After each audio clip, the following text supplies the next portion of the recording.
The Jaguars beat the Steelers today 20-10. The Jaguars improved to 6-2 on the season. The Steelers dropped to 4-3. The Jaguars are now on a 5-game winning streak, and the Jaguars get a win in their home away from home, not London, but Pittsburgh. And as good of a Sunday as this is, because it's not a great Sunday, it's a good Sunday. I'm happy about the Jaguars. I'm happy about Jacksonville getting a win, my team doing good. And that definitely makes my week more joyful, but that's not where my head and heart is at right now. Now, I'm about to go on a rant. I might be explicit, and I'm going to vent for a few minutes, something unfootball related. And if you don't want to watch this, you don't want to support me, you don't want to hear me out, by all means, you do you. I'm always going to be unapologetic about myself, my head, my heart, how I feel, and what I want to talk about on my platform. Now, yesterday, 18 injured, 2 killed in a shooting in Ybor over in Tampa Bay, Florida last night, and a 14-year-old lost their life due to gun violence. What is the number one cause of death in the United States of America to children? Gun violence. Gun violence and mass shootings, there's been over 540 according to the Gun Archive in the United States this year. There's been more mass shootings this year in the United States than there have been days. I am sickened, I'm disgusted, I ask for change. I cannot be happy about football and just be ecstatic about that when people's lives are being affected, people's lives are being lost, children's lives are being lost.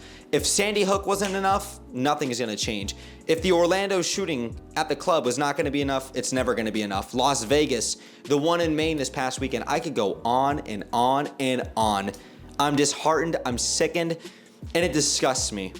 Because at the end of the day, football and sports and my content and journalism, it's not as important as people's lives and the livelihood that we live in and the society. I cannot go to school, I cannot go to a grocery store, a movie theater, a restaurant. I can't go in public without thinking in the back of my head, what if this place gets you know what up? It's disheartening. What kind of society do we live in, man?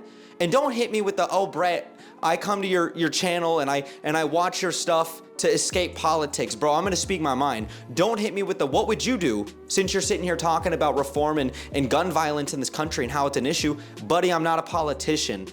At the end of the day, those are elected officials getting elected into office to make change and to make the necessary just change to make society beneficial and to make us feel safe, and we're not.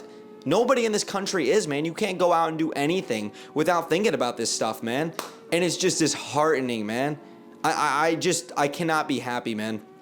And the last thing I want to say about this before I just stop talking about it and I actually get into the game of football, because like I said, football is not the most important thing on my mind right now. It's just that I don't know what the answer is. I don't think that there is a perfect answer, and do not twist my words.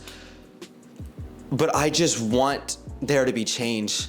That's it, man. It doesn't need to just be on a state-by-state legislator or legislative officials making state-by-state changes on gun reform and gun violence. Bro, this is a country thing. This is the entire United States, man. When is enough gonna be enough, man? I cannot believe people are so fixated on the possession of a firearm because I'm a good person, and oh, you're gonna take away my Second Amendment rights because, oh, children and civilians just like me and you, everyday people, are losing their lives, man.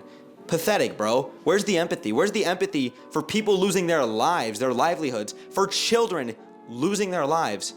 There's no empathy, I feel like, from a lot of those people. And I'm not saying do this, I'm not saying do that.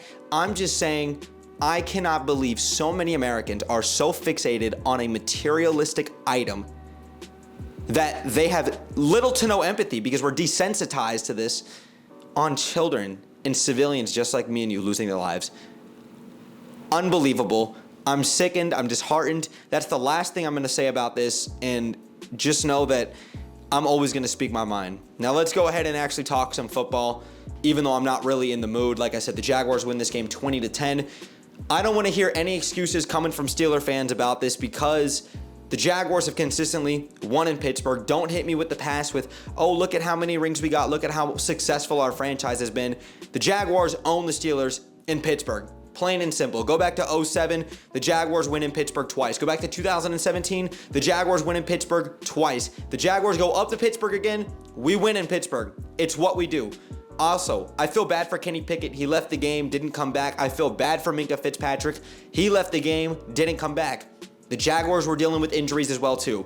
Tyson Campbell, Andre Sisco did not play, and we still limited their offense to, 10 points. George Pickens on a Hope defense on 5 targets had 1 catch for 22 yards and a touchdown and should have been tackled on that Hope defense. That terrible towel, that little towel that y'all be waving as well too, the Jaguars went in there, took care of business, handled business. The Jaguars had 3 turnovers and they still found a way to win.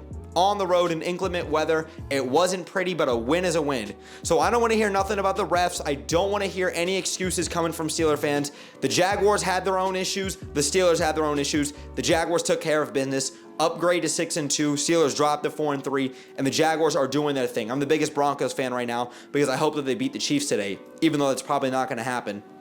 Now, talking about the Jaguars, because what is there really to talk about with the Pittsburgh Steelers and what they did today outside of the 3 turnovers that they created on the Jaguars?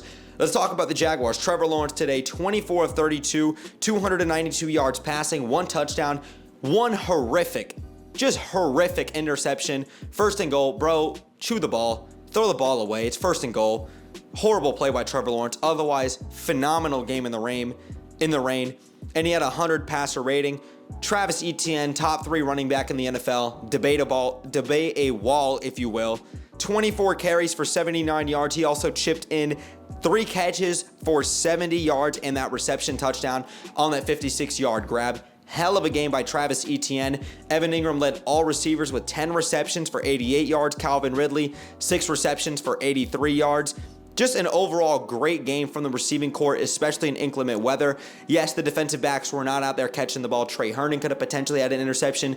Andrew Winger got the interception. Antonio Johnson towards the end of the game. Happy birthday to the man. He got an interception. This is why they're on defense. And Darius Williams definitely had an opportunity at a couple of picks. He might be playing like the best cornerback in all of football just this season. He's played phenomenal.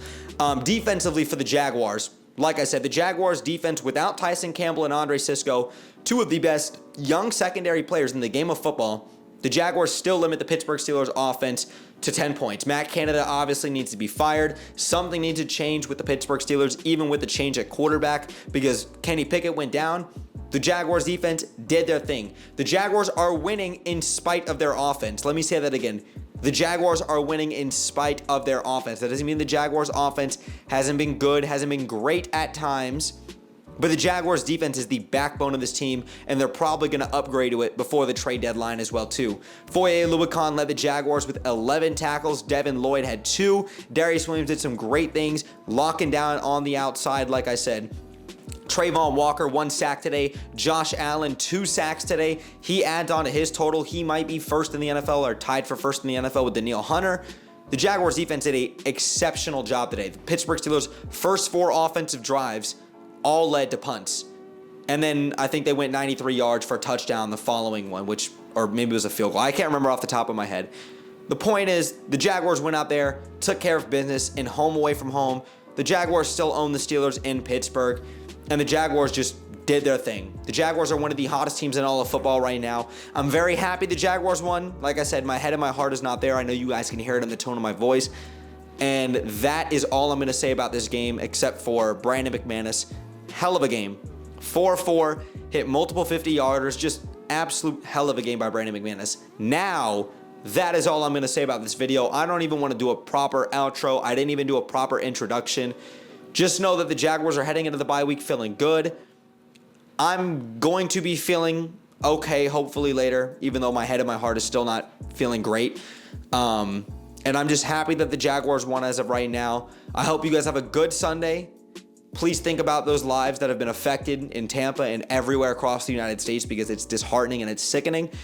And I'm just happy that the Jaguars won right now. That's as much as I'm going to say. I hope you guys have a great Sunday. Enjoy your victory Monday. Enjoy your victory bye week. And Steelers fans, hopefully Matt Canada gets fired for your sake. But that's it for this video. Thanks for watching the whole video. Brett James, a.k.a. BJ. I'll catch you guys around. And like always, let's go Jags.